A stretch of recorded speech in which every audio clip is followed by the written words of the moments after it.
আবার রিলিজ করে গেছে জুরাসিক ওয়ার্ল্ড রিবার্থ। এখানে তোমরা হিন্দি ডাবড এবং 3D দুটোই পাবে। তো কেমন হলো চলো চট করে জেনে নিই। সানি টকের সঙ্গে সিনেমার জগতে হারিয়ে যাওয়ার ছোট্ট করে সবকিছু জেনে নাও। জুরাসিক ইউনিভার্সের 7 নম্বর পার্ট হচ্ছে এই মুভিটা। আগের যে পার্ট ছিল তার সঙ্গে এটাকে সেমই বলতে পারো তোমরা, কিন্তু যদি দুটোর কম্পেয়ার করতে চাও তাহলে একেবারে সেমই মনে হবে, কারণ ডাইনোসর আছে আর ডাইনোসর থেকে বাঁচতে চাইবে সেই ব্যাপারটা রয়েছে। কেনই বা বাঁচবে সেগুলো তো তোমরা আস্তে আস্তে মুভিতে সবটা জানতেই পারবে।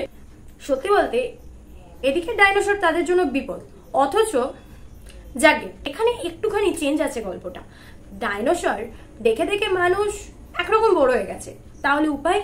তার মধ্যে তো কিছু টুইস্ট আনতে হবে না। তো যাই হোক, ডাইনোসর চলে গেছে আইল্যান্ডে। তো সেখানে গিয়েও ডাইনোসরের শান্তি নেই। সায়েন্টিস্টকে তো ডাইনোসরকে কাটি করতেই হবে বস। আর সেই মতো কিছু পাবলিক আইল্যান্ডে যায় ডাইনোসরের ব্লাড স্যাম্পল আনতে।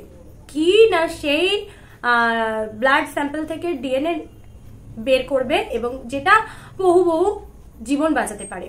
তো এই মিশনেই বেরিয়ে পড়ে সবাই।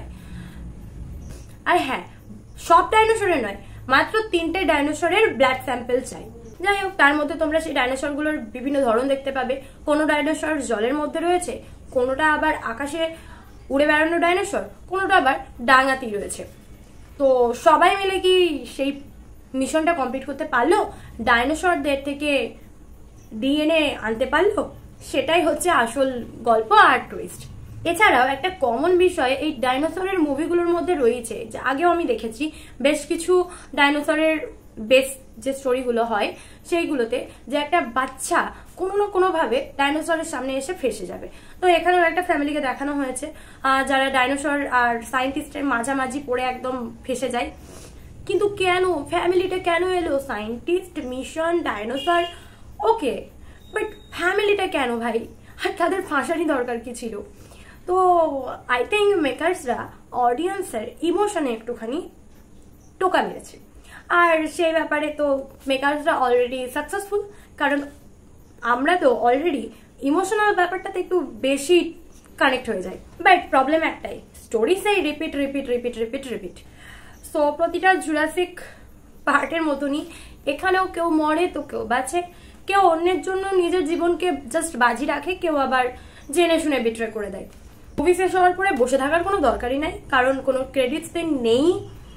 হিন্দি ডাবটা বেশ ভালো। ভিএফএক্স নিয়ে কোনো কথা বলবো না, আগের পার্টগুলো যদি তোমরা দেখে থাকো তাহলে বুঝতে পারবে। সেই ভাবি ভিএফএক্স, ভিজুয়াল এফেক্ট সবকিছু, অ্যানিমেটেড যা কিছু দেখানো হয়েছে সবকিছু ঠিকঠাকই লেগেছে। এবার যদি তোমরা এই জুরাসিক ইউনিভার্সের ফ্যান হয়ে থাকো তাহলে মুভিটা একবার দেখেই নাও, আর নিজেরাই বরং একটা পার্টের সাথে আর একটা পার্ট কম্পেয়ার করে নাও। তো সানি টকের সঙ্গে সিনেমার বকবক হয়েছে শেষ। আবার আসছে নতুন মুভি নিয়ে, তোমরা সবসময় থাকো ফ্রেশ। যাওয়ার আগে সাবস্ক্রাইবটা করতে ভুলো না। নেক্সটের জন্য কিন্তু অপেক্ষা করো, খুব তাড়াতাড়ি আসছে নেক্সট ভিডিও।